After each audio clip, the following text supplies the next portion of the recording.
Cody Ware is returning to NASCAR in 2024 after being suspended last season. Why are NASCAR fans really upset about him coming back, and why have his legal issues more or less gone swept under the rug? We're going to break everything down, including a brand new car for Busch Beer. Championship Week tickets are now on sale, believe it or not.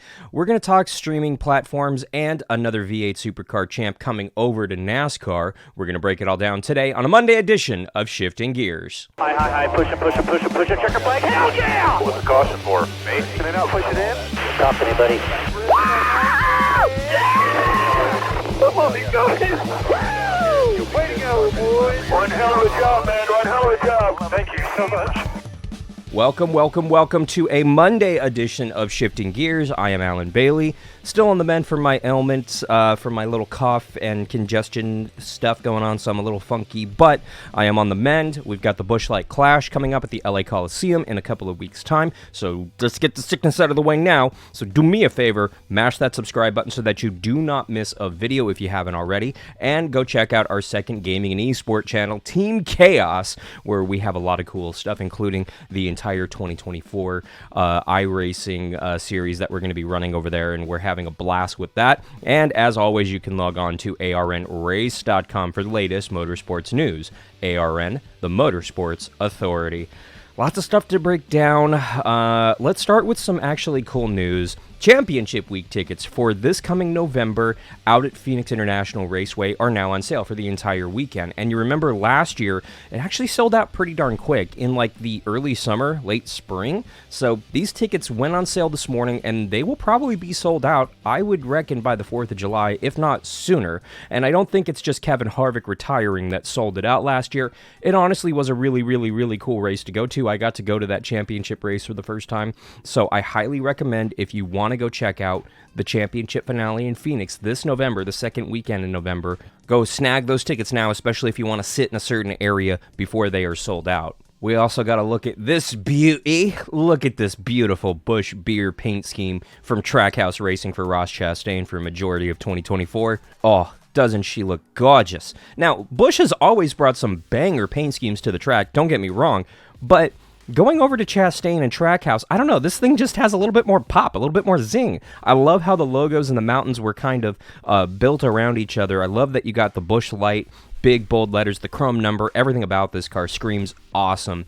Honestly, like Dale Jr. said, solid paint scheme. Busch has been with Kevin Harvick for the better part of 12, 13 years, however long it's been, and now they move over to Trackhouse for their first season in 2024. So let me know what you think in the comments down below. Do you like this new Busch Beer paint scheme or not? Let me know in the comments. Have you noticed that ever since that SVG guy kind of won that race in Chicago, the V8 Supercar drivers have kind of looked at NASCAR as, maybe I should move over there. Maybe I should try things over there.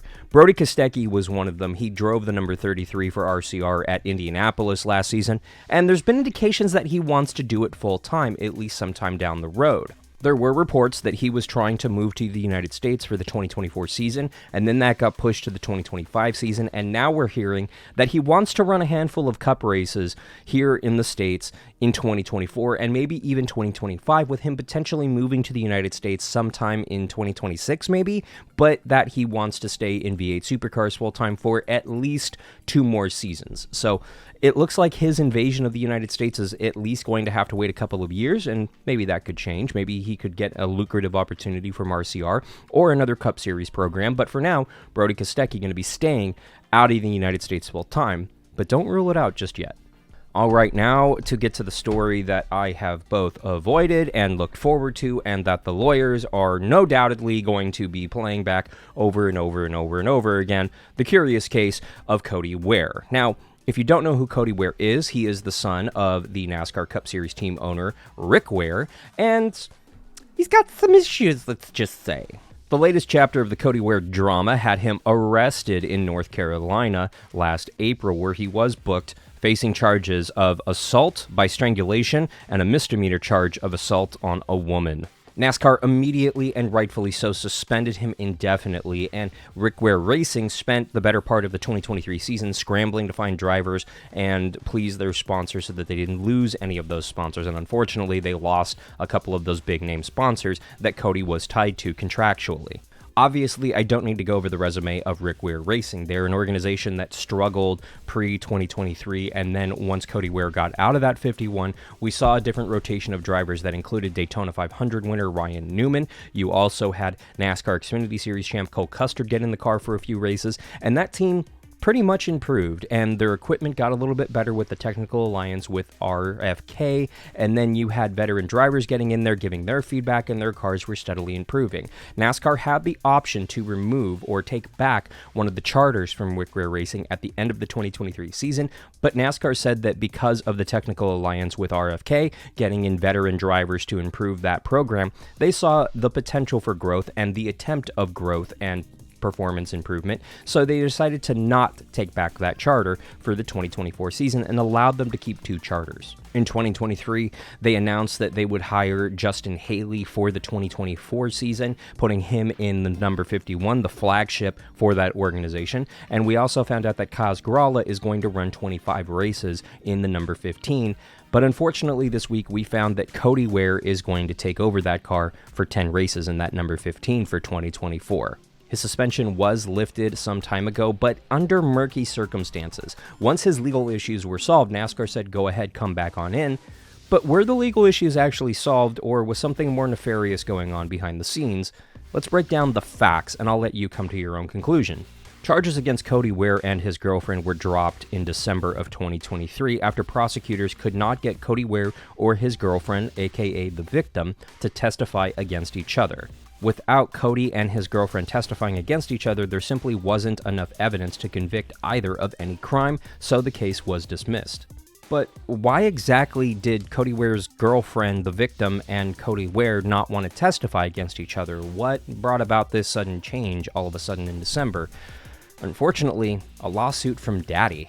Rick Ware Racing and Rick Ware individually both filed lawsuits in November against Cody Ware's girlfriend, claiming that she made false statement to police that harmed Cody Ware and the race team. The team lawsuit claims that because of the arrest, the team lost $3.5 million in sponsorship revenue, including from Biohaven, which was signed through the 2024 season, and that the team also claimed that they spent more than $300,000 on drivers to replace Cody Ware for the 2023 season. Now, I don't think it's a coincidence, personally, that these 2 lawsuits were filed. A few weeks later, Cody Ware's girlfriend suddenly doesn't want to talk to prosecutors, and then all of the cases were suddenly dropped shortly after that. You can come to your own conclusions, but to me, this sounds an awful lot like witness tampering. And a lawyer can answer this. I'm not a lawyer, but these are the facts. This is simply what happened. Cody Ware's father and team owner both filed these lawsuits, and then all of a sudden his girlfriend dropped the charges. Kind of fishy. Cody Ware does have a history of mental illness. He has a history of doing things like this, unfortunately, to his now ex-girlfriend. And honestly, truthfully, no shade here, I hope he got the help he needs this time, sincerely, because he has had on-track expletives in the past. Even his own teammates that have driven for Rick Ware Racing on track during a race have called him out for his delusions and his mental sanity and mental well-being during races. And it's very clear this guy has some issues that he's working through, and I truly hope he has sought out the help he needs and gotten those things fixed this time.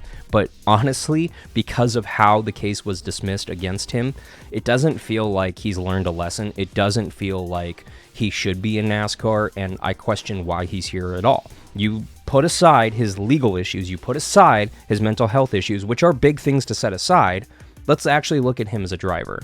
Over the course of his career, he's been steadily improving throughout his career, but for the most part, it feels like he's the guy who's just trying to stay out of trouble on the racetrack while going multiple laps down and somewhat being in the way. Now, maybe that's a little bit of the equipment, maybe that's him as a driver, but either way, I don't think he needs to be back in the Cup Series. I think that maybe he should sincerely go down to the Xfinity Series and run a partial schedule there, and I get it. His father has this Cup Series program. Somebody needs to be in the car those additional 10 races, but put in a rotation of drivers like Ryan Newman and Cole Custer instead of Cody. I don't think Cody's going to improve that car at all, and I think that he needs to get his feet wet, so to speak, before jumping back into NASCAR in the top tier series just because Daddy owns a race team. Now, maybe I'm wrong. Maybe he's the guy who has been steadily improving behind the scenes once he was released from jail. Maybe he went into the sim and put a lot of practice in, and maybe he's a whole new driver. But given what we saw when he did the Roar of the 24 over this last weekend, where he was doing dive bomb moves like this one, I tend to think he's a lot of that same driver who is going to do stupid, idiotic things on the racetrack with zero consequence to the rest of the field, and that has me deeply concerned. But I want to hear from you on this. What do you think about Cody Ware being reinstated into NASCAR? Do you think that he has learned his lessons from his latest legal issues with his ex-girlfriend, or do you think that this is a case of Daddy bought him out of this legal problems and Daddy's going to continue to take care of him? Let me know in the comments down below. Speaking of comments, let's go ahead and dive on into today's mailbag, starting with this one from Mr. 241. Dude, I love the show, and it's funny what you said about the manufacturers. I'm guilty of disliking Kyle Busch and then liking him when he went to Chevy. I camp on the infield at the Daytona 500, and when Jimmy Johnson goes by, I will absolutely be cheering for him, even though he's in a Toyota. He's meant so much to the sport. You've got some great content, and I'll continue to tune in. Well, first off, thank you so much for the kind words. Really appreciate that, bud.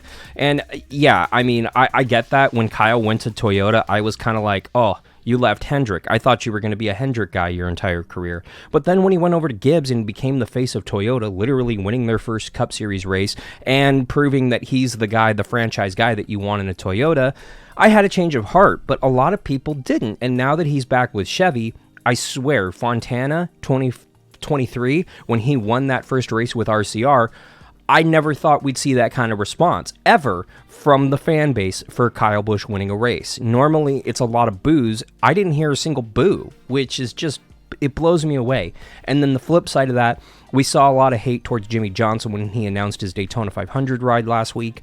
And even though him and Chad Knaus are now in the Hall of Fame, and we've heard about the cookie story 10 million times on social media this week, there seems to still be some hate for Jimmy despite the fact he's in a Toyota.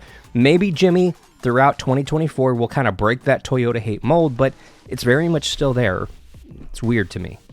Kathy Abel, 5838. Keep an eye on Rajah Caruth, wishing him the best season yet.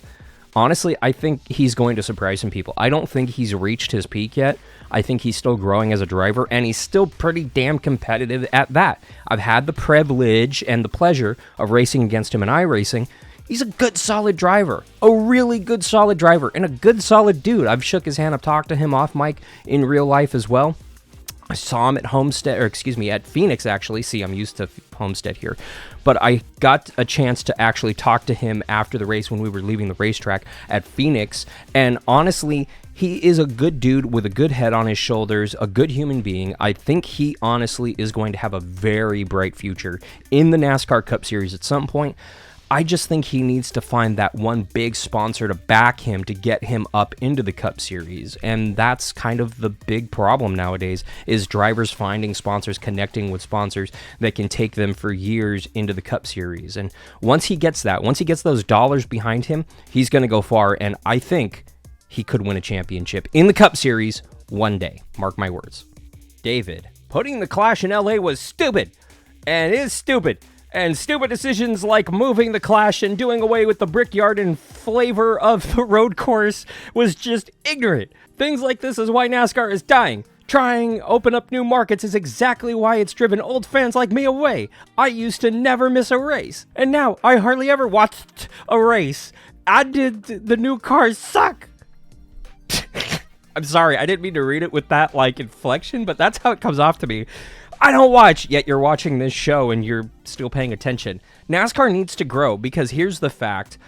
Fans are going to come and go, period. The ones who have been watching it since the 2000s like me and even the 90s are, frankly, no offense, starting to die off. We're getting older and we're not going to be here forever. NASCAR's trying to get in front of new fans, and I love the fact that the Clash is in LA, because here's the thing.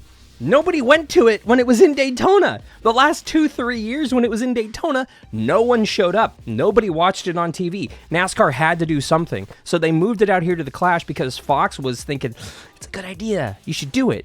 And it was a great idea because so many new people watched NASCAR, went to a NASCAR race for the first time because it was literally in our backyards. As somebody who's out here in Los Angeles, I loved it. because so many non-NASCAR, non-sports fans were asking me about it, trying to get tickets to it, wanting to get the information, wanted to go to it. It was an event. The first year, the hype was off the charts. The second year, it died off. This year, it's not really there as well. That's why this year feels like the last year. But honestly, a very, very, very good 3-year experiment to put it here in Los Angeles. I loved it. And same thing with the Brickyard. Guess what? No one showed up.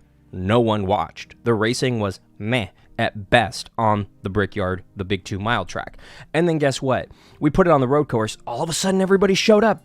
So guess what? NASCAR fans want something different. Yes, there are certain benchmark traditions, the Daytona 500, the Southern 500, the Coke 600, the Bristol Night Race. Those races you leave alone. Everything else, change it up every year. I do not care. I want what's ever best for racing, what's ever best for ratings, whatever fans want to see, and whatever fans come out to support. But I know what you're thinking. You already disagree with me, so do me a favor. Leave it in the comments down below. Whatever you have to rail against me, whatever complaint, just leave it down there below. And while you're there, if you haven't, match that subscribe button because it helps out the channel so darn much. Give us a thumbs up if you like this episode.